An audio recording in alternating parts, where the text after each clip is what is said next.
ಜಾತಿ ಗಣತಿ ಜ್ವಾಲೆ ರಾಜ್ಯದಲ್ಲಿ ಜೋರಾಗಿ ಹೊತ್ತಿ ಉರಿತಾ ಇದೆ. ಕಾರಣ ಈ ಜಾತಿ ಗಣತಿ ವರದಿಯನ್ನು ಮಂಡನೆ ಮಾಡಲೇಬಾರದು ಅಂತ ಪ್ರಬಲ ಎರಡು ಸಮುದಾಯಗಳಾಗಿರುವಂತಹ ಒಕ್ಕಲಿಗ ಲಿಂಗಾಯತ ಸಮುದಾಯದವರು ತೀವ್ರವಾಗಿ ವಿರೋಧವನ್ನು ವ್ಯಕ್ತಪಡಿಸ್ತಾ ಇದ್ದಾರೆ. ಜಾತಿ ಗಣತಿ ವರದಿ ಮಂಡನೆಗೆ ಕಾಂಗ್ರೆಸ್ ಪಕ್ಷದಲ್ಲಿ ಅಪಸ್ವರಗಳು ಎದ್ದಿದ್ದಾವೆ. ಭಾರಿ ಮಹತ್ವ ಪಡೆದುಕೊಂಡಿದೆ ಕ್ಯಾಬಿನೆಟ್ ಮೀಟಿಂಗ್. ಸಿಎಂ ನೇತೃತ್ವದಲ್ಲಿ ಮೀಟಿಂಗ್ ಆಗುತ್ತೆ. ಜಾತಿ ಗಣತಿ ಮರು ಸರ್ವೆಗೆ ಆಲ್ರೆಡಿ ಕೇಂದ್ರದ ಕಾಂಗ್ರೆಸ್ ನಾಯಕರೇ ಈಗ ಸೂಚನೆ ಕೊಟ್ಟಿದ್ದಾರೆ. ಹೀಗಾಗಿ ಸಚಿವರ ಜೊತೆ ಸಿಎಂ ಸಿದ್ದರಾಮಯ್ಯ ಚರ್ಚೆ ಮಾಡ್ತಾರೆ. ಇವತ್ತು ವಿಧಾನಸೌಧದಲ್ಲಿ ಮಹತ್ವದ ಸಂಪುಟ ಸಭೆ ಇದೆ.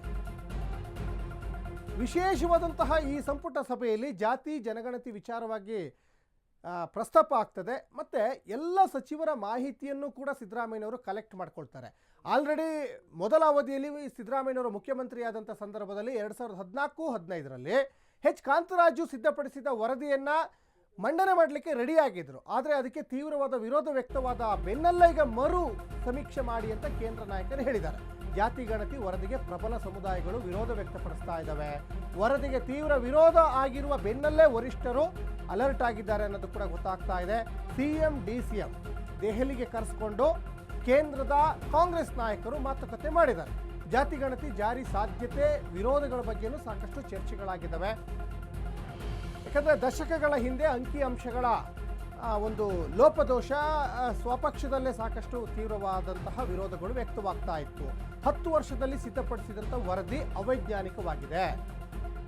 ಆ ವರದಿಗೆ ಅಧ್ಯಕ್ಷರ ಸಹಿ ಇಲ್ಲ, ಸದಸ್ಯರುಗಳ ಸಹಿ ಇಲ್ಲ. 2014ರಲ್ಲಿ ಪ್ರತಿಯೊಬ್ಬರ ಮನೆ ಮನೆಗೂ ಹೋಗಿ ಮಾಹಿತಿಗಳನ್ನು ಕಲೆಕ್ಟ್ ಮಾಡಿಲ್ಲ. ಆಮೇಲೆ 2014ರಲ್ಲಿ ಆಗಿದ್ದ ಒಂದು ವರದಿಯನ್ನು 2025ರಲ್ಲಿ ನೀವು ಮಂಡಿಸ್ತೀವಿ ಅಂದರೆ ಕಳೆದ 10 ವರ್ಷದಲ್ಲಿ ಅನೇಕ ಬದಲಾವಣೆಗಳಾಗಿದ್ದಾವೆ. ಇಷ್ಟೇ ಜನನ ಹಾಗಾದ್ರೆ ಅಂತ ಸಾಕಷ್ಟು ಸಮುದಾಯದ ನಾಯಕರುಗಳು ಈಗ ತೀವ್ರವಾದಂಥ ವಿರೋಧವನ್ನು ವ್ಯಕ್ತಪಡಿಸ್ತಾ ಇದ್ದಾರೆ. ಹಾಗಾಗಿ ಈ ವರದಿಯನ್ನು ಮರು ಸಮೀಕ್ಷೆ ಮಾಡಿ ಅಂತ ಕಾಂಗ್ರೆಸ್ನ ವರಿಷ್ಠರು ಈಗ ರಾಜ್ಯ ನಾಯಕರಿಗೆ, ಸ್ಪೆಷಲಿ ಸಿದ್ದರಾಮಯ್ಯನವರಿಗೆ ಸೂಚನೆ ಕೊಟ್ಟಿದ್ದಾರೆ.